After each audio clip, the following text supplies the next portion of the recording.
तो चलिए फिर बच्चों क्लास को स्टार्ट करते हैं। और जैसा कि आपका कक्षा 10वीं यूपी बोर्ड का परीक्षा बहुत ही पास है, इसको देखते हुए हमने आप लोगों के लिए टॉप 20 एमसीक्यू लेकर आ गए हैं जो आपकी बोर्ड परीक्षा में पूछा जाएगा। ये ऐसे प्रश्न हैं जो पिछले वर्ष कई बार पूछे जा चुके हैं, पूछे जाते हैं, इसलिए इन प्रश्नों को जरूर पढ़ेगा। अब आपको लगेगा ये तो हवाबाजी करते हैं, सिर्फ ऐसे ही करते हैं, हम जो पढ़ते हैं पेपर में कम आता है। तो देखो बच्चों, जो मैं प्रश्न पढ़ाऊंगा उसका मैं पेपर कोड भी आपको देता चलूंगा कि पिछले कितने वर्षों में किस किस पेपर कोड में ये प्रश्न पूछा है, तो जिससे आपको विश्वास भी रहेगा और आप जान भी जाएंगे कि कौन सा टॉपिक कितना इंपॉर्टेंट है। तो देर ना करते हुए क्लास को स्टार्ट करते हैं। तो चलिए, आपके मोबाइल स्क्रीन पर पहला जो टॉपिक है बहुत ज़्यादा इंपॉर्टेंट है। क्या है?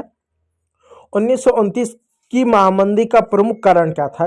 देखिए बच्चों, हर साल महामंदी पर एक प्रश्न आता है, एक से दो प्रश्न आता है, इसलिए आप महामंदी को पढ़ के जाइएगा। ऐसा निगलेक्ट मत करिए। देखिए नहीं, मैं क्यों महामंदी को पढ़ूं, आप महामंदी को पढ़ के जाइएगा, इससे हर साल एक प्रश्न आता है। ठीक है, तो प्रश्न क्या है? 1929 की महामंदी का प्रमुख कारण क्या था? ऑप्शन ए, कृषि क्षेत्र में अति उत्पादन, अति यानी कृषि क्षेत्र में बहुत ज्यादा उत्पादन हो गया। ऑप्शन बी, कृषि क्षेत्र में न्यूनतम उत्पादन। ऑप्शन सी, बेरोजगारी। और ऑप्शन डी, प्रमुख बैंकों का धराशायी होना। तो सही उत्तर है प्यारे बच्चों कि कृषि क्षेत्र में अति उत्पादन, इतना ज्यादा उत्पादन हो गया कि खरीदने के लिए लोगों के पास पैसे नहीं थे, या उसका कीमत इतनी गिर गई कि महामंदी आ गई। यानी जरूरत से ज्यादा उत्पादन करना क्या हुआ, एक तरह से महामंदी आई। तो ऑप्शन ए सही उत्तर है, 2024 के पेपर कोड में पूछा गया है। चलिए, दूसरा प्रश्न है, महामंदी का सबसे बुरा असर किस क्षेत्र पर पड़ा?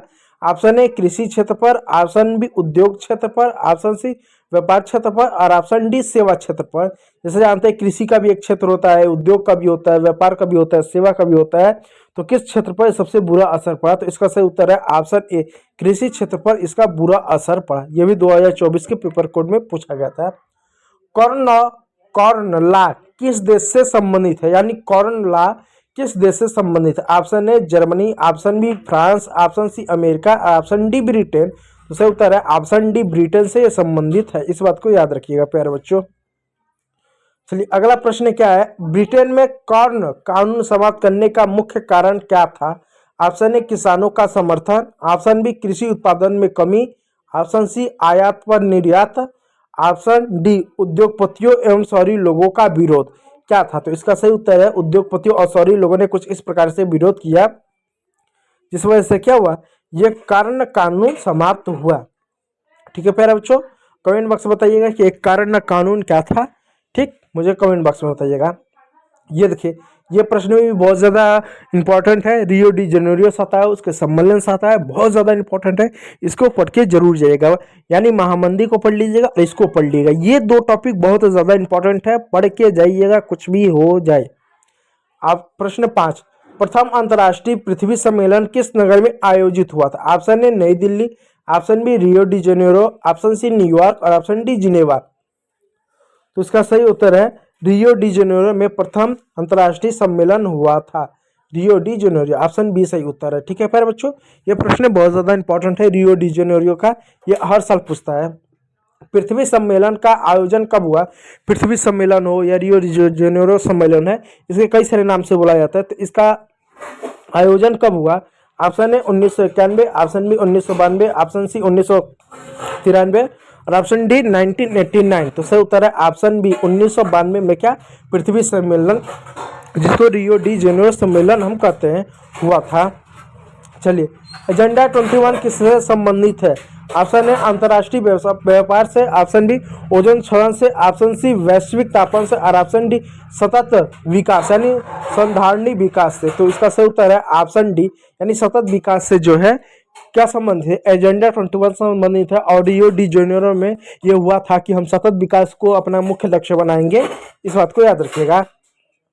चलिए, अगला प्रश्न 8वां, अफ्रीका में रीड पेस्ट क्या था? रीड पेस्ट क्या था? ऑप्शन ए, एक स्थान। ऑप्शन बी, एक जानवर। ऑप्शन सी, एक बीमारी। और ऑप्शन डी, एक फसल। तो सही उत्तर है एक बीमारी था, इस बात को याद रखिएगा। तो सही उत्तर है ऑप्शन सी, यह एक बीमारी था। बहुराष्ट्रीय कंपनियों द्वारा निवेश का सबसे सामान्य मार्ग क्या है? यानी जो बहुराष्ट्रीय कंपनियां होती हैं वो निवेश का सबसे सामान्य मार्ग क्या अपनाती हैं? ऑप्शन ए, नए कारखानों की स्थापना करना, ऑप्शन बी स्थानीय कंपनियों को खरीदना, ऑप्शन सी स्थानीय कंपनियों में साझेदारी, और ऑप्शन डी धन निवेश। तो वो क्या करते हैं, स्थानीय जो कंपनियां होती हैं, जैसे आपका जिस गांव जिस जिले में आता है उस जिले में कोई ना कोई फैक्ट्री होगा, अगर आप वहीं के रहने वाले हैं, उस जिले में वो फैक्ट्री है, तो आपका वो स्थानीय फैक्ट्री हुआ। इसको कहेंगे अंग्रेजी में लोकल फैक्ट्री या लोकल इंडस्ट्री कहेंगे, ठीक है। स्थानीय स्तर पर लोकल का मतलब स्थानीय, जैसे मैं यहाँ का स्थानीय व्यक्ति हूँ, मैं यहाँ जन्म हुआ, मैं यहाँ रहा हूँ, यहाँ मैं पला बड़ा हूँ, तो मैं यहाँ का स्थानीय व्यक्ति हूँ, यानी लोकल पर्सन हूँ। अगला देखिए 10वां प्रश्न, अंतर्राष्ट्रीय मानव अधिकार दिवस कब मनाया जाता है? ऑप्शन ए 14 नवंबर, ऑप्शन बी 15 अगस्त, ऑप्शन सी 10 दिसंबर, ऑप्शन डी 5 जून। तो 10 दिसंबर को जो है अंतर्राष्ट्रीय मानव अधिकार दिवस मनाया जाता है, इस बात को याद रखिएगा, 10 दिसंबर। चलिए 11वां प्रश्न, एक ही देश के अंदर होने वाले व्यापार को क्या कहते हैं? ऑप्शन ए अंतर्राष्ट्रीय व्यापार, ऑप्शन बी स्थानीय व्यापार, ऑप्शन डी आंतरिक व्यापार, ऑप्शन डी बाहरी व्यापार। यानी यूपी से अगर कोई सामान महाराष्ट्र में जा रहा है तो वो एक देश के अंदर ही हो रहा है, ऐसा नहीं यूपी अलग देश है या महाराष्ट्र अलग देश, एक देश के भाग है। कोई सामान यूपी से महाराष्ट्र जा रहा है या गुजरात से कोई सामान जो है पश्चिम बंगाल जा रहा है, एक देश के अंदर ही व्यापार होता है, तो उसको क्या बोलते हैं? उसको आंतरिक व्यापार बोलते हैं। क्या बोलते हैं? ऑप्शन सी आंतरिक व्यापार बोलते हैं। और अंतर्राष्ट्रीय व्यापार का मतलब है एक देश से दूसरे देश सामान जाना, उसको अंतर्राष्ट्रीय व्यापार कहते हैं। दो या दो अधिक देशों के बीच में होने वाले व्यापार को क्या कहते हैं? दो या दो से अधिक देशों के बीच होने वाले व्यापार को क्या कहते हैं? ऑप्शन ए आंतरिक व्यापार, ऑप्शन बी स्थानीय व्यापार, ऑप्शन सी अंतर्राष्ट्रीय व्यापार, ऑप्शन डी वस्तु विनिमय। तो इससे उत्तर है अंतर्राष्ट्रीय व्यापार कहते हैं दो या दो से अधिक देशों के बीच में होने वाले व्यापार को। अब देखिए ये भी प्रश्न बहुत ज्यादा इंपॉर्टेंट है, IMF पर हर साल एक सवाल पूछता है, यानी 4 टॉपिक आपको इंपॉर्टेंट मैं बता रहा हूँ। कौन कौन सा? नंबर 1 महामंदी हो गया, नंबर 2 रियो डी जेनेरो सम्मेलन है या जो सतत विकास है उससे प्रश्न पूछता है, नंबर 3 अंतर्राष्ट्रीय जो ये विकास है इसको आप याद कर लीजिएगा, इस पर से भी आपके प्रश्न जो है पूछा जाता है। तो ये 3-4 टॉपिक बहुत ज़्यादा इंपॉर्टेंट है, इसको आप कभी भी नेग्लेक्ट मत कीजिए, इसको ना आप पढ़ के जाइएगा, इस बात को याद रखिएगा। महामंदी, फिर अंतर्राष्ट्रीय मुद्रा कोष हो गया, उसके बाद रियो डी जेनेरो सम्मेलन हो गया, ये हो गया, इनको आप जो है पढ़ के जाइएगा। तो अंतर्राष्ट्रीय मुद्रा कोष की स्थापना कब हुई? ऑप्शन ए 1940 में, ऑप्शन बी 1942 में, ऑप्शन सी 1945 में और ऑप्शन डी 1947 में। तो इसका सही उत्तर है 1945 में क्या हुआ था? इसकी स्थापना हुई थी अंतर्राष्ट्रीय मुद्रा कोष की, ठीक है। चलिए अगला प्रश्न, आर्थिक महामंदी का प्रारंभ कब हुआ? देख सकते हैं आर्थिक महामंदी से प्रश्न ज्यादा पूछ रहे हैं, इसलिए पढ़िएगा। Option A 1928, option B 1929, option C 1930, option D 1932। तो उत्तर है ऑप्शन बी 1929 में आर्थिक महामंदी प्रारंभ हुआ।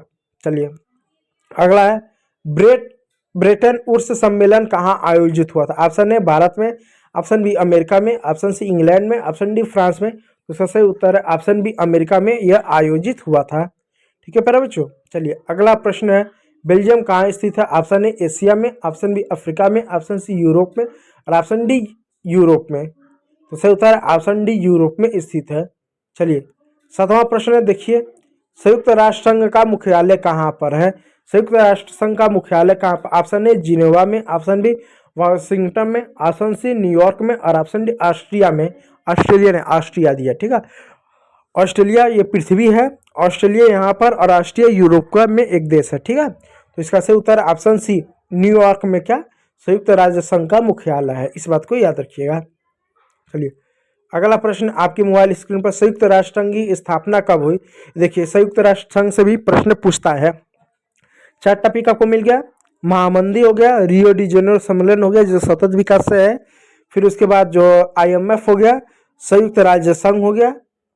इन 4 टॉपिकों पर आप अच्छे से पढ़ के जाइएगा, इनसे हर साल परीक्षा में सवाल आते हैं, इनको नेग्लेक्ट मत कीजिएगा, ठीक है प्यारे बच्चों। संयुक्त राष्ट्र संघ की स्थापना कब हुई? ऑप्शन ए 24 अक्टूबर 1945, option B 1942, option C 1920, option D 1947। तो सही उत्तर है 24 अक्टूबर 1945 में संयुक्त राष्ट्र संघ का स्थापना हुआ, इस बात को याद रखिए, संयुक्त राष्ट्र संघ का। तो उम्मीद करूंगा प्यारे बच्चों वीडियो आपको अच्छा लगा, यदि अच्छा लगा तो लाइक कीजिएगा, चैनल पर नए तो सब्सक्राइब जरूर कर लीजिएगा। तो संयुक्त राष्ट्र संघ से पढ़ लीजिएगा, फिर उसके बाद आपका जो है अंतर्राष्ट्रीय मुद्रा कोष है IMF है उसको पढ़ लीजिएगा, ठीक है। यहाँ आप जो देख लीजिए ठीक है मेरे बच्चों, इसको पढ़ लीजिएगा। उसके बाद और जो है यहाँ पर आपका है कौन सा, पृथ्वी सम्मेलन जो है एक तरफ से हो गया। पृथ्वी सम्मेलन मतलब आपका जो रियो डी जेनेरियो है, महामंदी हुआ। इन 4 टॉपिकों को पढ़ चले जाइएगा, इससे ज़्यादा प्रश्न आता है। तो उम्मीद करूंगा वीडियो अच्छा लगा। यदि अच्छा लगा तो एक लाइक जरूर कीजिएगा, चैनल पर तो सब्सक्राइब कर लीजिएगा। वीडियो को देखने के लिए बहुत बहुत धन्यवाद।